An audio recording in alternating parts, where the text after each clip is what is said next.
नमस्कार साथियों, स्वागत है आपका अपने यूट्यूब चैनल विद्या संचार क्लासेस पे।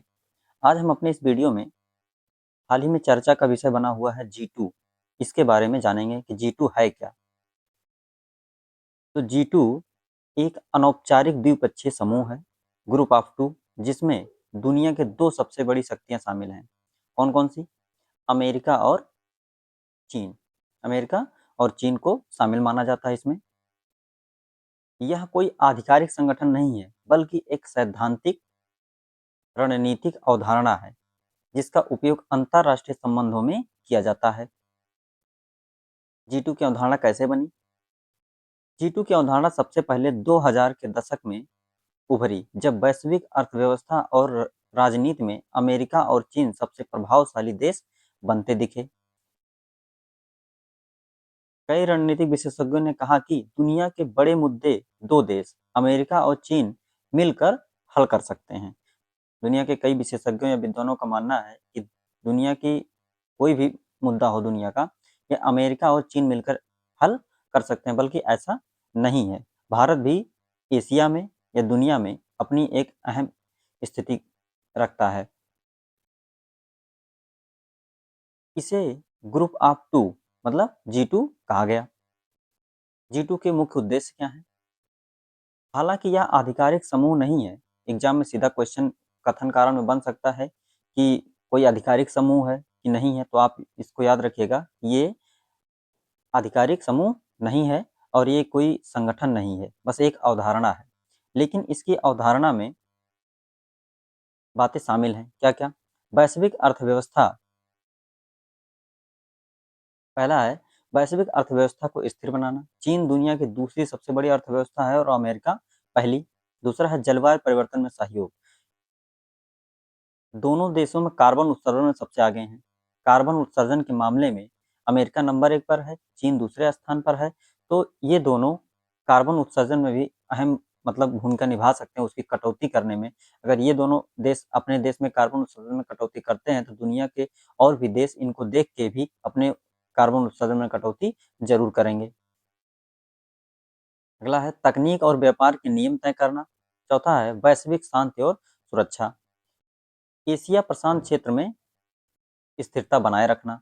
वैश्विक शांति सुरक्षा में क्या है? एशिया और प्रशांत क्षेत्र में स्थिरता बनाए रखना। G2 क्यों महत्वपूर्ण है? माना जाता है 40% से ज़्यादा जीडीपी, दोनों देश मिलकर 40% से ज़्यादा जीडीपी रखते हैं, 30% से ज़्यादा जनसंख्या रखते हैं, सबसे बड़ी सेनाएं हैं दोनों देश के पास, सबसे तेज तकनीकी विकास है, इन्हीं दो देशों के पास है। भारत के लिए G2 क्यों महत्वपूर्ण है? क्योंकि अगर अमेरिका, चीन मिलकर किसी वैश्विक नीति पर निर्णय लेते हैं, तो उसका असर भारत सहित पूरी दुनिया पर पड़ सकता है। भारत कई मुद्दों पर कहता है कि G2 दुनिया का भविष्य तय नहीं कर सकता। बहुपक्षीय व्यवस्था, G20, यूएन आदि जरूरी है। भारत का कहना है कि केवल G2 मतलब अमेरिका और चीन मिलकर ही दुनिया का भविष्य नहीं तय कर सकते। दुनिया में और भी महत्वपूर्ण देश हैं या अन्य देशों की भी अपनी ज़रूरतें हैं।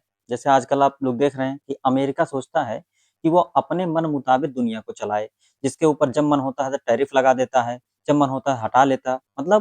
व्यापार की दृष्टि से देखता है, उसका जहाँ फ़ायदा है, जिस देश के साथ उसका फ़ायदा है, वो उसी देश के साथ व्यवहार ज़्यादा अच्छा रखता है। जैसे आजकल देखा जा रहा है कि भारत के साथ उसका व्यवहार अच्छा नहीं है, बल्कि पाकिस्तान के साथ ज़्यादा व्यवहार अच्छा रखा हुआ है। लेकिन उसको ऐसा नहीं है कि पाकिस्तान उसको बहुत कुछ दे देता है, लेकिन पाकिस्तान से व्यवहार इसलिए रखता है क्योंकि उसको ईरान ईरान, अफ़गानिस्तान या अन्य देशों को काउंटर करने के लिए वो पाकिस्तान को अपना गढ़ बनाया हुआ है।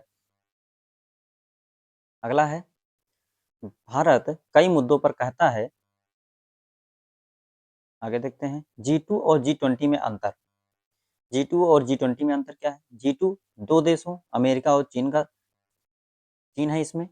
अनौपचारिक अवधारणा है ये, कोई आधिकारिक संगठन नहीं है। द्विपक्षीय शक्ति है इसमें, दो देश हैं तो दो द्विपक्षीय शक्ति है। अमेरिका चीन के फैसले इसमें मुख्य होंगे। G20 क्या है? 20 बड़े देश हैं इसमें, आधिकारिक समूह है ये, एक आधिकारिक संगठन है, बहुपक्षीय शक्ति है, इसमें बहुत सारे देश हैं और सभी देशों का सामूहिक निर्णय है। इसमें जो भी निर्णय लिए जाते हैं वो सामूहिक सभी देशों की सहमति से लिए जाते हैं। आगे है G2 अमेरिका चीन का संभावित वैश्विक नेतृत्व मॉडल है या कोई संगठन नहीं बल्कि जियोपॉलिटिकल आइडिया है। अब G2 भारत के लिए कैसे चुनौती पैदा कर सकता है ये देखते हैं। अगर भविष्य में G2 संरचना मजबूत होती है तो भारत के लिए ये मुख्य चुनौती पैदा हो सकती है। नंबर 1, भारत की रणनीतिक स्वतंत्रता पर दबाव पड़ेगा। अमेरिका चीन दोनों अपने हितों के अनुसार भारत को झुकाने की कोशिश करेंगे। भारत की नॉन अलाइनमेंट जैसे स्वतंत्र विदेशी नीति पर प्रभाव पड़ सकता है। दूसरा है इंडो पैसिफिक में शक्ति संतुलन बिगड़ सकता है, जैसे हिंद महासागर और प्रशांत महासागर के बीच में शक्ति संतुलन बिगड़ सकता है। G2 कारण अमेरिका चीन के खिलाफ भारत को उतनी प्राथमिकता नहीं देगा। अगर अमेरिका और चीन के रिश्ते अच्छे रहेंगे तो अमेरिका जो है वो भारत के पक्ष में उतनी बातें नहीं करेगा। भारत के क्वाड जैसे मंच कमजोर हो सकते हैं, जिसमें भारत, जापान, ऑस्ट्रेलिया और अमेरिका शामिल है क्वाड में, ये मंच कमजोर हो सकता है। अगला है आर्थिक प्रतिस्पर्धा और बाजार पर दबाव। अमेरिका चीन आपस में व्यापार समझौता कर लेंगे तो भारत के निर्यात पर दबाव बढ़ेगा। ग्लोबल सप्लाई चेन भारत की भूमिका कम हो सकती है। अगला है तकनीकी दौड़ में भारत के लिए स्पेस कम होना।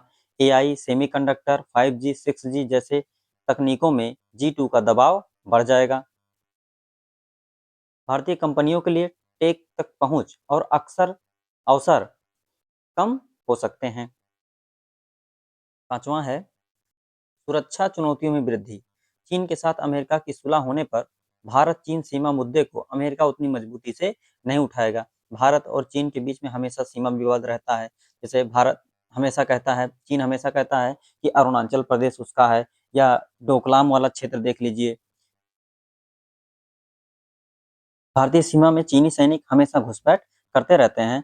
तो अमेरिका जो अब तक इस मुद्दे को उठाता रहा है, वो अगर चीन के साथ उसके रिश्ते अच्छे रहते हैं तो वो इतने अच्छे से ये सब मुद्दे नहीं उठाएगा। अगला है दक्षिण चीन सागर और भारतीय महासागर में चीन की सक्रियता और बढ़ जाएगी। अंतर्राष्ट्रीय संस्थाओं में भारत की भूमिका सीमित। G2 का दबदबा UN, WTO, IMF जैसे विश्व व्यवस्था पर बढ़ेगा। भारत के लिए अस्थायी UNSC सीट जैसे मांगे धीमी पड़ सकती हैं। जैसे अगर चीन हमेशा UN में अस्थायी सदस्यता के लिए भारत का हमेशा विरोध करता रहा है। अमेरिका ने भारत का साथ दिया है इस मामले में, लेकिन अगर अमेरिका और चीन साथ आते हैं तो अमेरिका इस पर भारत के लिए आवाज नहीं उठाएगा। विकासशील देशों में भारत की नेतृत्व की भूमिका कम होना। ग्लोबल साउथ में भारत को चुनौती मिलेगी क्योंकि अमेरिका चीन मिलकर कई देशों पर प्रभाव बढ़ा सकते हैं। भारत की बड़ी चुनौती क्या है? G2 मजबूत हुआ तो दुनिया की बड़ी नीतियां US और चाइना तय करेंगे। भारत साइडलाइन हो सकता है, इसीलिए भारत को क्वाड, IPEF, ग्लोबल साउथ और मल्टी अलाइनमेंट में सक्रिय रहना जरूरी होगा। अब एग्जाम की दृष्टि से G2 से संबंधित कुछ क्वेश्चन हम लोग देखते हैं। G2 शब्द किसके लिए प्रयोग किया जाता है? 4 विकल्प हैं, अमेरिका रूस, चीन जापान, अमेरिका चीन, भारत और अमेरिका। तो सी होगा, सही होगा। क्या होगा? अमेरिका और चीन। दूसरा क्वेश्चन है G2 किस प्रकार का समूह है? आधिकारिक अंतरराष्ट्रीय संगठन, क्षेत्रीय व्यापार समझौता, अनौपचारिक सैद्धांतिक अवधारणा। इसमें क्या सही होगा? अनौपचारिक सैद्धांतिक अवधारणा, विकल्प नंबर सी सही होगा। दूसरा है G2 अवधारणा किस दशक में उभरी? तो आप बताएंगे, इसमें विकल्प सी होगा, 2000 के दशक में। चौथा क्वेश्चन है G2 का मुख्य विचार क्या है? यूरोप में व्यापार बढ़ाना, अमेरिका चीन द्वारा वैश्विक मुद्दों का समाधान, दक्षिण एशिया की सुरक्षा, अफ्रीका के विकास हेतु सहयोग। तो इसमें दूसरा सही होगा, अमेरिका चीन द्वारा वैश्विक मुद्दों का समाधान। पांचवा क्वेश्चन है निम्न में से कौन G2 का हिस्सा नहीं है?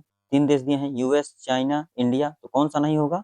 इंडिया इसका हिस्सा नहीं है। G2 को लेकर भारत की मुख्य चिंता क्या है? तेल व्यापार, अमेरिका चीन द्वारा वैश्विक नियम तय करना, चीन का कम व्यापार, इनमें से कोई नहीं। तो इसका दूसरा नंबर सही होगा, अमेरिका चीन द्वारा वैश्विक नियम तय करना। सातवां क्वेश्चन है G2 और G20 में मुख्य अंतर क्या है? G2 आधिकारिक समूह है, ये गलत है। G20 सिर्फ 2 देशों का समूह है, गलत है। G2 2 देश और G20 कई प्रमुख देश हैं, ये सही है। और G20 केवल अमेरिका, चीन है, ये गलत है। तो विकल्प नंबर सी सही होगा। 8वां क्वेश्चन, G2 किस क्षेत्र से प्रमुख रूप से जुड़ा हुआ माना जाता है? वैश्विक शासन और अर्थव्यवस्था, खेल, कृषि या पर्यटन? तो पहला नंबर सही होगा, वैश्विक शासन और अर्थव्यवस्था। तो आशा करता हूँ ये लेक्चर आप लोगों को बहुत पसंद आया होगा। चैनल पर नए हैं तो लाइक कर दीजिए, सब्सक्राइब कर दीजिए और शेयर कर दीजिए और वीडियो को पूरा देखा करिए आप लोग। धन्यवाद।